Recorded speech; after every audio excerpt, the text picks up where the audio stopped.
भारत की धरती पर कई साम्राज्य आए, कुछ मिट गए, कुछ इतिहास बन गए, लेकिन एक ऐसा साम्राज्य भी था जिसने करीब 300 साल तक हिंदुस्तान की तकदीर लिखी।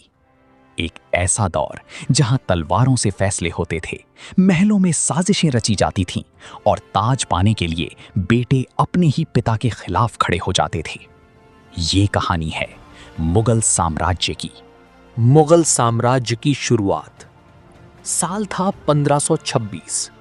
दिल्ली की गद्दी पर बैठा था इब्राहिम लोदी। उधर मध्य एशिया से एक योद्धा भारत की तरफ बढ़ रहा था। नाम था ज़हीरुद्दीन मोहम्मद बाबर। बाबर कोई साधारण शासक नहीं था, वो तैमूर और चंगेज खान का वंशज था। उसकी नजर थी भारत की दौलत और सत्ता पर। फिर आया वो दिन जिसने भारतीय इतिहास बदल दिया। 21 अप्रैल 1526, पानीपत का पहला युद्ध। बाबर की सेना कम थी, लेकिन उसके पास एक ऐसी ताकत थी जो इब्राहिम लोदी के पास नहीं थी, तोपखाना। कुछ ही घंटों की लड़ाई में लोदी हार गया और यहीं से शुरू हुआ मुगल साम्राज्य। हुमायूं की मुश्किलें।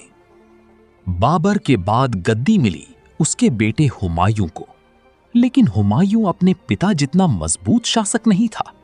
उसे सबसे बड़ी चुनौती मिली शेर शाह सूरी से।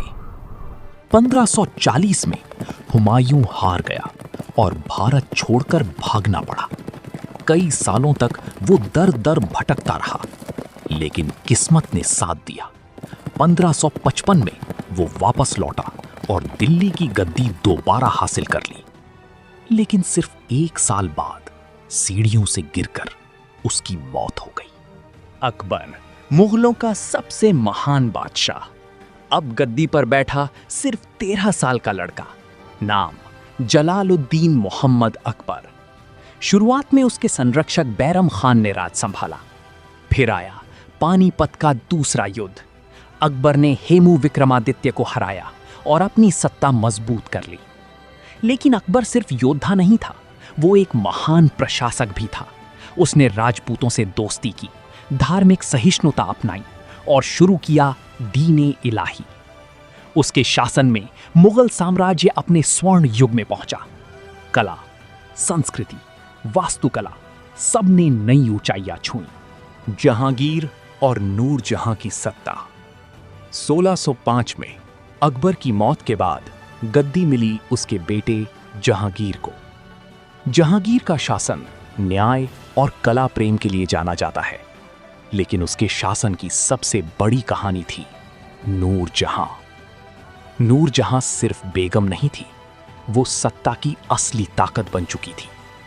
इतिहासकार मानते हैं कि कई बड़े फैसले नूरजहां के इशारों पर लिए जाते थे। शाहजहां और ताजमहल। फिर आया शाहजहां का दौर।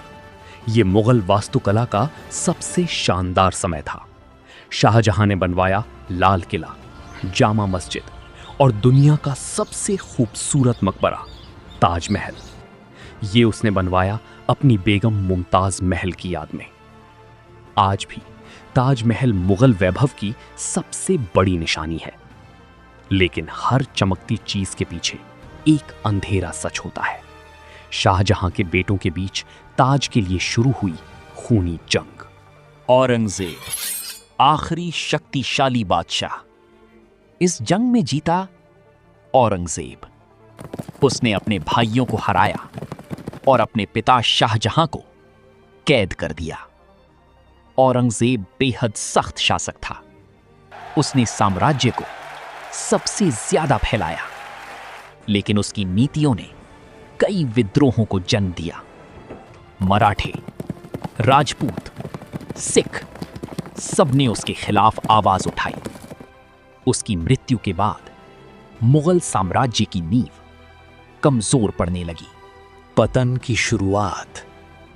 1707 के बाद मुगल साम्राज्य टूटने लगा। कमजोर शासक, आंतरिक संघर्ष और बाहरी हमले, सब ने मिलकर इसे खोखला कर दिया।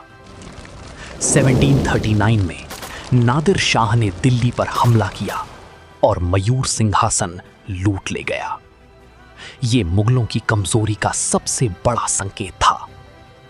फिर आए अंग्रेज और धीरे धीरे उन्होंने भारत की सत्ता अपने हाथ में ले ली।